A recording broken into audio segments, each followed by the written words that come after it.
जोहार झारखंड में ही coaching centre में आपसे विद्यार्थियों का बहुत बहुत हार्दिक स्वागत करता हूं।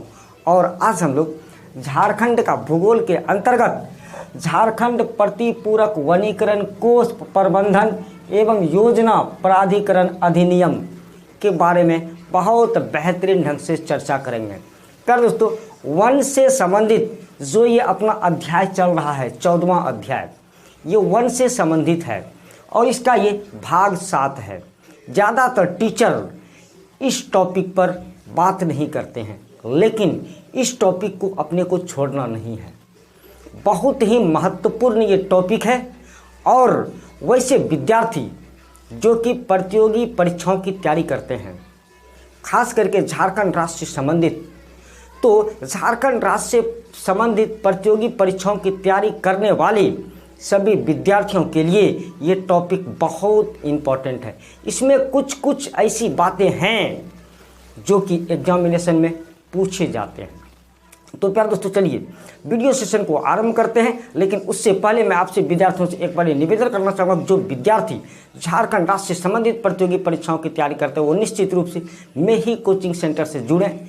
चैनल को सब्सक्राइब करने के साथ ही बेल आइकन को भी जरूर दबाएं ताकि कंटिन्यूसली नोटिफिकेशन मिलता रहे, और वीडियो को ज़्यादा से ज़्यादा शेयर करें ताकि और से विद्यार्थियों को भी इसका लाभ मिल सके। प्यारे दोस्तों, चलिए अब वीडियो सेशन को आरंभ करते हैं और बहुत बेहतरीन ढंग से हम इस विषय को समझते हैं। तो प्यारे दोस्तों देखिए, सबसे पहली बात कि 2002 में बात आई है 2002 की।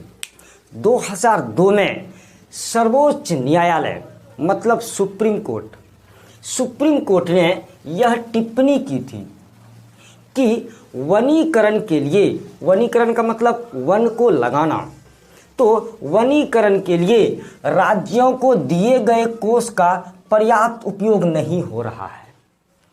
ये बातें सुप्रीम कोर्ट ने कही थी, माननीय सर्वोच्च न्यायालय ने कही थी 2002 में कि जो राज्यों को पैसा जाता है वनीकरण के लिए, उसका समुचित उपयोग नहीं हो पाता है। और इसीलिए उसने आदेश दिया कि इस कोषों को केंद्रीय स्तर पर समेकित करके एक क्षतिपूरक वनीकरण कोष बनाया जाए। और इसी आलोक में माननीय सर्वोच्च न्यायालय ने ये भी कहा कि इन कोषों को केंद्रीय स्तर पर समेकित करके एक क्षतिपूरक वनीकरण कोष बनाया जाए। उन्होंने इस आलोक में ये बातें कही 2002 में। तो क्या हुआ?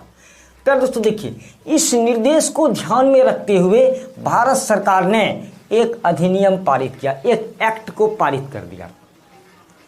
इसी आदेश को ध्यान में रखते हुए, इस निर्देश को ध्यान में रखते हुए जो सुप्रीम कोर्ट ने 2002 में कही, तो इस निर्देश को ध्यान में रखते हुए भारत सरकार ने एक अधिनियम पारित किया जिसका नाम था, उस अधिनियम का नाम क्या था प्यारे दोस्तों? देखिए, क्षतिपूरक वनीकरण कोष प्रबंधन एवं योजना प्राधिकरण अधिनियम, कैम्पा, CAMPA एक्ट। तो CAMPA, कैम्पा भी आ सकता है कहीं पर एग्जाम में, तो उसका शॉर्ट फॉर्म है CAMPA, कैम्पा एक्ट। तो कैम्पा का मतलब क्या हो गया पर दोस्तों? देखिए, कैम्पा का मतलब compensatory afforestation fund management and planning authority, इसी को शॉर्ट में हम लोग कैम्पा बोलते हैं। तो जो झारखंड में लागू हैं उसे झारखंड कैम्पा कहेंगे। तो चलिए प्यारे दोस्तों, तो इसी के आलोक में भारत सरकार ने एक अधिनियम पारित किया जिसका नाम क्षतिपूरक वनीकरण कोष प्रबंधन एवं योजना प्राधिकरण अधिनियम रखा गया। चलिए बात को आगे बढ़ाते हैं। तो इस अधिनियम का मुख्य उद्देश्य क्या था? जो भारत सरकार ने इस अधिनियम को पारित किया, कैम्पा को पारित किया, कैम्पा एक्ट को पारित किया, तो कैम्पा एक्ट का मुख्य उद्देश्य क्या था? तो प्यारे दोस्तों देखिए, वन क्षेत्रों में होने वाली कमी के बदले, जो वन क्षेत्र में कमी हो रही है, बहुत सारी चीज़ों के लिए वन क्षेत्र में कमी हो रही है। जंगलों की अंधाधुंध कटाई तो हो ही रही है, जो वहाँ के लोकल लोग हैं वो जंगलों की अंधाधुंध कटाई कर भी रहे हैं, और उसके अलावा जो कंपनियां लगती है वन क्षेत्र में, उसके भी कारण से जंगलों में कमी आ रही है। तो कहते वन क्षेत्रों में होने वाली कमी के बदले प्राप्त राशि, उससे तो कुछ राशियां भी प्राप्त हो रही है। जो जंगल की भूमि पर कंपनियां अपना कंपनी स्थापित करेंगी तो उसके बदले में राजस्व भी तो मिलेगा, पैसा भी तो मिलेगा, और जो लोग जंगल को काटेंगे, पेड़ों को काटेंगे, उसके बदले भी पैसे की प्राप्ति होती है। तो उस पैसे को, उस राशि का संधारण और उसका नवीकरण में फिर से निवेश करना है।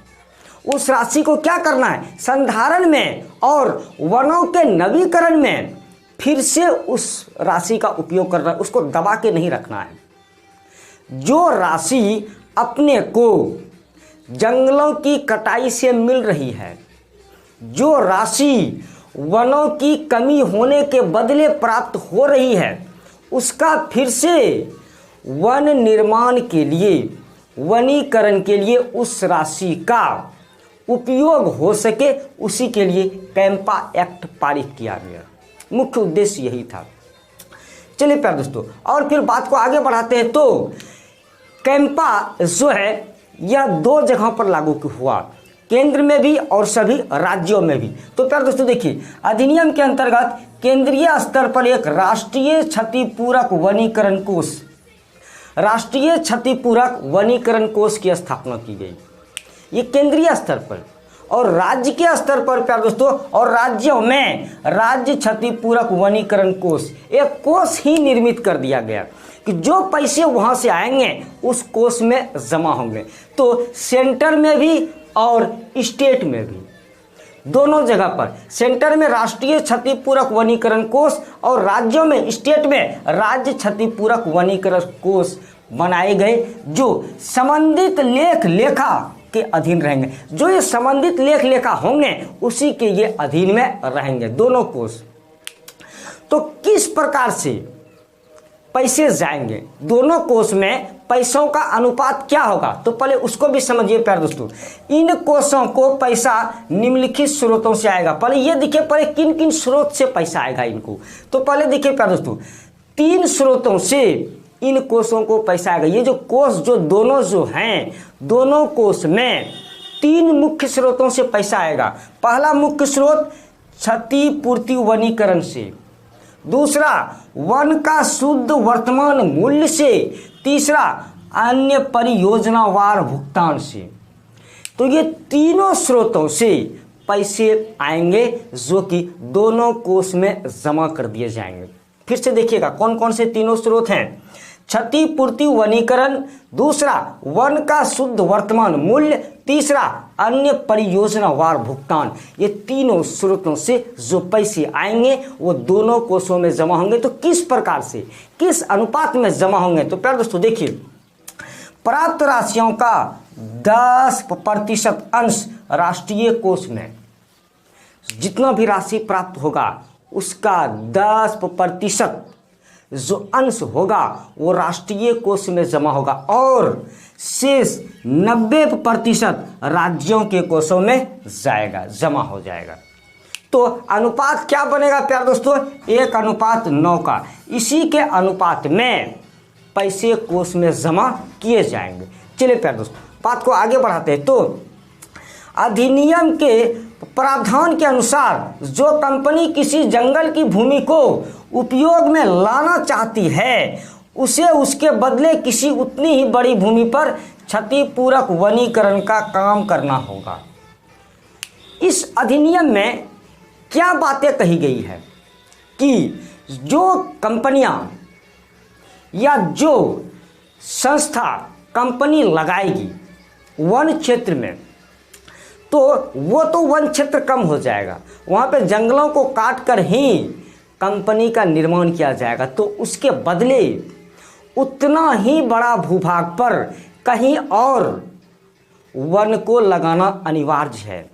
चीज़ों को समझ रहे होंगे ऐसा मुझे पूरा विश्वास है कि जहाँ पर कंपनियां लगेंगी, जिस वन क्षेत्र पर कंपनियां लगेंगी उस वन क्षेत्र का जितना बड़ा भूभाग होगा उतना ही बड़ा भूभाग किसी और जगह पर उतने बड़े भूभाग में वन लगाना है, क्षतिपूरक वनीकरण करना है। मतलब जो क्षति हुआ उसकी पूर्ति के लिए वन लगाने अनिवार्य हैं।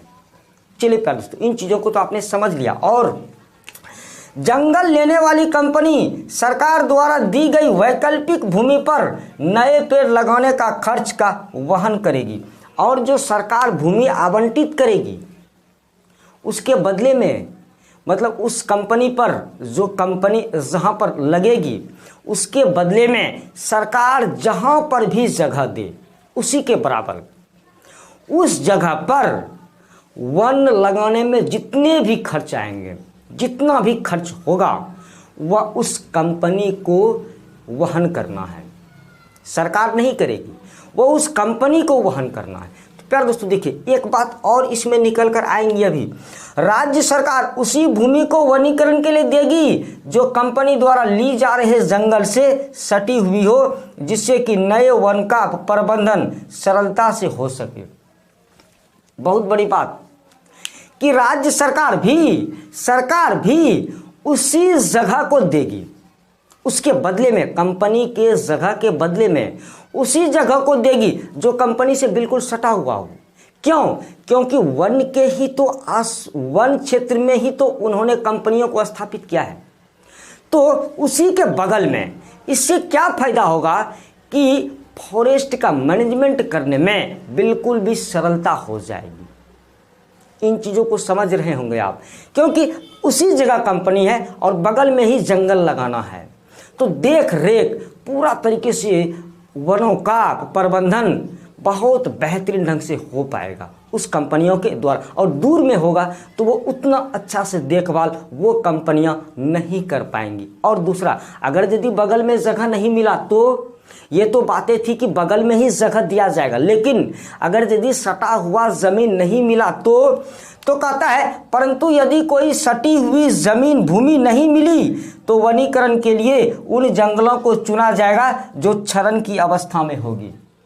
बहुत अच्छी बात, अगर यदि सटी हुई जमीन नहीं मिली तो वनीकरण के लिए, नए वन लगाने के लिए उन वनों को चुना जाएगा जो क्षरण की अवस्था में है, मतलब जो कि बिल्कुल भी अब समाप्ति की कगार पर है, उस वनों को चुना जाएगा। ये भी बहुत अच्छी बात, क्योंकि वहां पर तो पहले से ऑलरेडी वन था, लेकिन वो जो वन थे वो अब क्षरण की अवस्था में है, इसी के लिए उसे चुना जाएगा।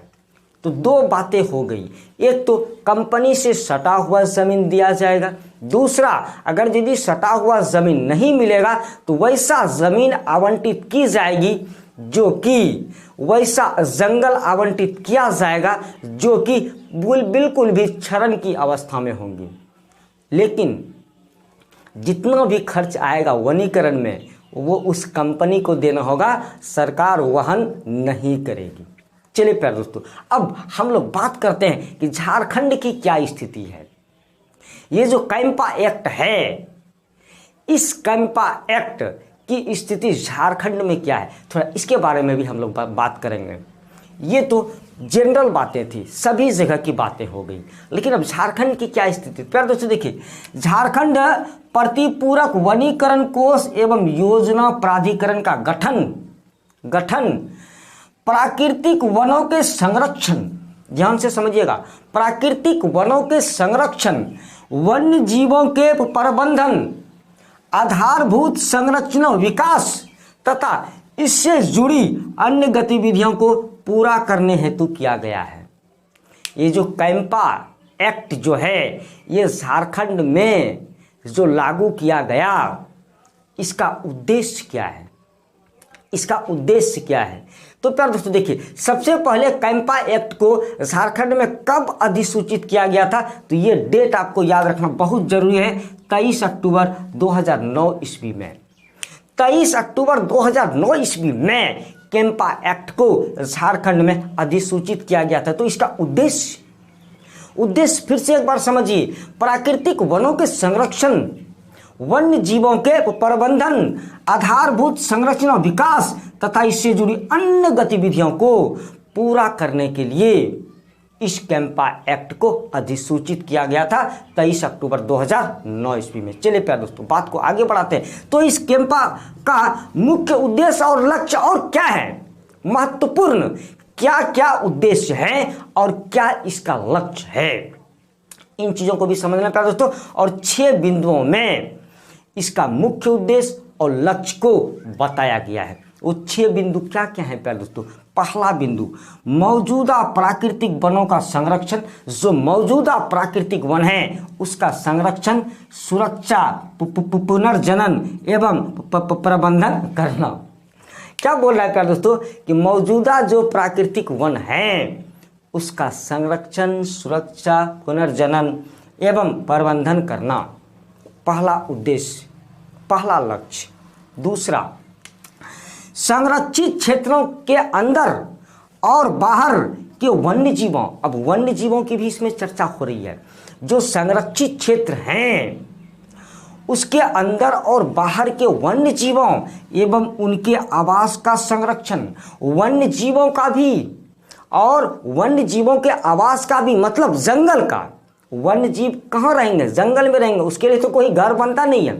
तो संरक्षित क्षेत्रों के अंदर और बाहर, अंदर और बाहर दोनों तरफ क्या चीज, वन्य जीवों के एवं उनके आवास का संरक्षण, सुरक्षा एवं प्रबंधन करना, ये भी उसका मुख्य उद्देश्य है, मुख्य लक्ष्य है।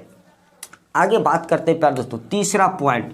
तो प्यारे दोस्तों, प्रतिपूरक नवीकरण, अपने को प्रतिपूरक नवीकरण पे ध्यान देना है। ये भी मुख्य उद्देश्य और इसका लक्ष्य है झारखंड कैंपा एक्ट का। आगे, पर्यावरणीय सेवाएं प्रदान करना, पर्यावरणीय सेवाएं भी प्रदान करना इस कैंपा एक्ट का, झारखंड कैंपा एक्ट का मुख्य उद्देश्य और लक्ष्य है। अगला प्यारे दोस्तों, विज्ञान शोध, प्रशिक्षण एवं क्षमता का भी निर्माण करना, विज्ञान शोध, प्रशिक्षण एवं क्षमता का भी निर्माण करना झारखंड कैंपा एक्ट का मुख्य उद्देश्य और लक्ष्य है। छठा पॉइंट, अंतिम पॉइंट, पर्यावरण संरक्षण एवं सतत वन प्रबंधन। देखिए प्यारे दोस्तों, पर्यावरण का संरक्षण भी करना और सतत निरंतर वन का प्रबंधन भी करना झारखंड कैंपा एक्ट का मुख्य उद्देश्य और लक्ष्य है। तो प्यारे दोस्तों, इसमें जो बातें कही गई है वो बातें आपके लिए बहुत इंपॉर्टेंट है। एक तो आपको जानकारी भी होनी चाहिए और एग्जामिनेशन में ये सभी बातें पूछी भी जाती है। और अगर ये आप मेंस की तैयारी कर रहे हैं तो मेंस में तो ये बहुत ही जरूरी है। और ये तिथि तो आपको याद रखना बहुत जरूरी है कि झारखंड कैंपा को कब अधिसूचित किया गया था झारखंड में, कब राष्ट्रपति ने ये बातें कही थी कि जो राशि आवंटित की जाती है राज्यों को उसका सही इस्तेमाल नहीं होता है 2002 ईस्वी में। तो ये सभी कुछ बातें ऐसी है प्यारे दोस्तों, कैंपा का फुल फॉर्म भी आपको पूछ सकता है। ये सभी बातें जाननी आपको बहुत जरूरी है। डिस्क्रिप्शन में नोट्स डाला गया है, आप डिस्क्रिप्शन से नोट्स को उतार लीजिए, 1-2 बार इस वीडियो सेशन को देख लीजिए, सारी चीज़ें आपको समझ में आ जाएंगी। तो प्यारे दोस्तों, उम्मीद करूँगा ये वीडियो सेशन आपको बहुत अच्छा लगा होगा, ज्ञान की बातें आपको समझ में आई होंगी। आप सभी विद्यार्थियों के उज्जवल भविष्य की कामना करता हूं। आप अपने लक्ष्य की प्राप्ति में ज़रूर सफल हों, ईश्वर से प्रार्थना करता हूं। जिन विद्यार्थियों ने इस वीडियो को देखा बहुत बहुत धन्यवाद देता हूं। जय हिंद, जय झारखंड।